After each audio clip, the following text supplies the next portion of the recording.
E se fosse possível conquistar novamente aqueles que se foram? Juntos nós podemos. Invista neste canal. Invista em um mundo melhor.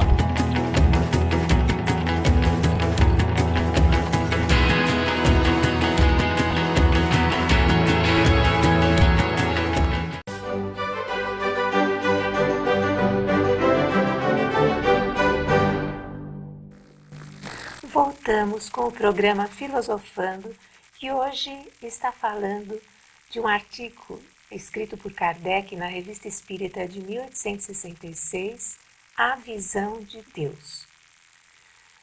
Você que é um estudioso, um estudante de filosofia, poderá acessar o nosso portal de estudos, o filosofiaespírita.org, para obter material de pesquisa, vídeos, biografias, artigos em geral.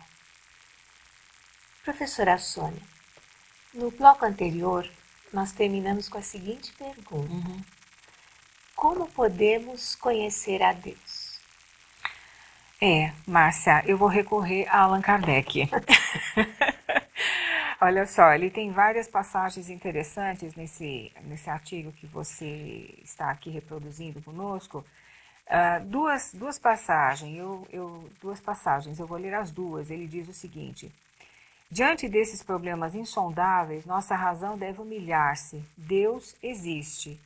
Não poderíamos duvidá-lo. É infinitamente justo e bom. É sua essência. Sua solicitude se estende a tudo. Nós o compreendemos agora, incessantemente em contato com ele, podemos orar a ele com a certeza de ser ouvidos. Ele não pode querer senão o nosso bem. Por isso devemos ter confiança nele. Eis o essencial. Para o resto, esperemos que sejamos dignos de compreender. Então, naquilo que nos é possível compreender acerca de Deus, a natureza que é divina, ela traz consigo essa ideia de solicitude, de paz, de tranquilidade, de serenidade. Mas quando nós vemos, por exemplo, o ser humano em conflito, é muito difícil nós acreditarmos, né, que a natureza humana poderia reproduzir essa paz ou essa tranquilidade existente na natureza. Alguns episódios dramáticos que o ser humano atravessa, ocasionados pela sua própria ação, os dramas que o ser humano causa a outro ser humano, como por exemplo as guerras, né? Durante as guerras e esses momentos de conflito que nós estamos vivendo aqui no nosso próprio país e também observando os outros países que estão em conflito, como por exemplo a Síria, o Oriente Médio como um todo, nós podemos ver que o ser humano é tudo menos um ser em paz. Então os conflitos que ele traz consigo, que poderiam ser solucionados em parte se ele mergulhasse dentro de si mesmo e buscasse Deus dentro de si, né? Essa paz, sem dúvida nenhuma, poderia aflorar e no relacionamento com o outro, a convivência seria menos embrutecida, menos difícil como tem sido atualmente. Nós estamos realmente num processo muito difícil de convivência e esse conflito com o outro nada mais é do que a projeção do conflito interior que nós trazemos, né? A outra passagem que ele diz é o seguinte: sob que aparência Deus se apresenta aos que se tornaram dignos desse favor? Só sob uma forma qualquer, sob uma figura humana ou com um foco resplendente de luz? É o que a linguagem humana é incapaz de descrever, porque para nós não existe nenhum ponto de referência que possa dar uma ideia. Então, é o que nós dissemos em programa anterior. Se nós quisermos descobrir Deus nas coisas humanas, nós não vamos encontrá-lo. Nós só vamos encontrá-lo a partir do instante em que nós nos acreditarmos como espíritos que estão vivendo temporariamente numa matéria perecível. Nós vivemos na temporalidade. A eternidade do espírito é hoje, a imortalidade, melhor dizendo, do espírito, a partir do instante em que ele é criado, é uma prova patente de que nós existimos, né?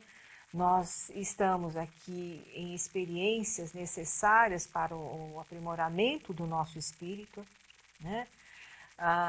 Basta que nós pensemos em nós mesmos há 10, 20 anos atrás e façamos um cálculo de valor, né? E vemos o quanto que nós já superamos determinados problemas e determinadas dificuldades. Nesse artigo, né, que nós estamos estudando, Kardec afirma o seguinte: sendo Deus a essência divina por excelência, unicamente os espíritos que atingiram o mais alto grau de desmaterialização o podem perceber em todo o seu esplendor.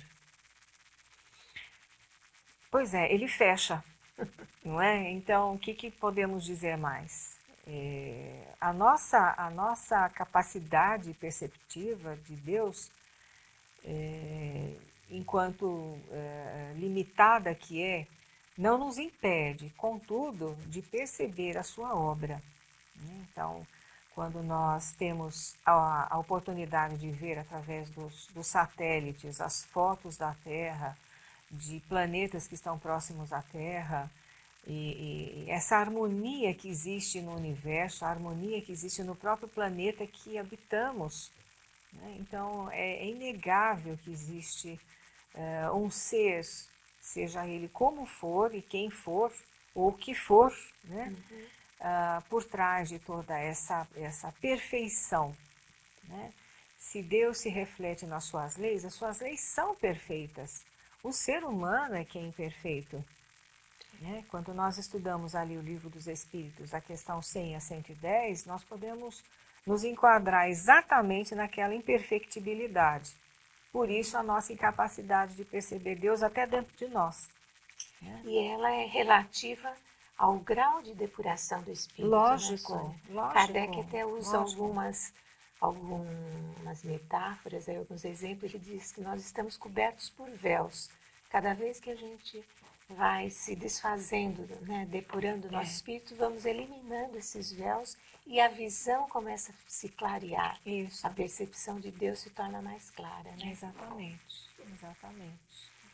E em relação à lei de adoração, né, que está lá no Livro dos Espíritos, que é uma das leis naturais, em que ela pode nos auxiliar nessa percepção de Deus?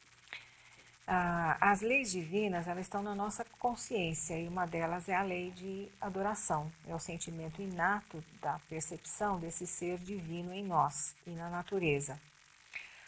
O ser humano passou a exprimir esse sentimento de adoração através do culto religioso que ele próprio foi criando com o passar dos anos e dos séculos. Herculano Pires faz um trabalho belíssimo quando ele estuda todo esse processo no livro Espírito e o Tempo, né? Quando nós chegamos no momento atual e ainda nos apegamos a determinados conceitos mitológicos e místicos, nós vemos até, eu vou ser até forte em dizer, mas o absurdo que está por trás de todos esses conceitos, né?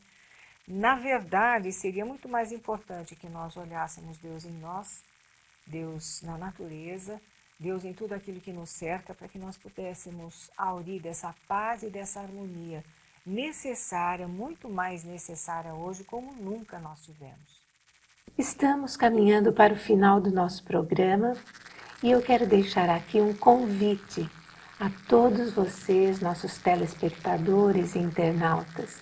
Associem-se ao Clube Amigos da Boa Nova. Você estará fazendo o bem, ajudando a divulgar essa doutrina que tanto esclarece e consola as pessoas.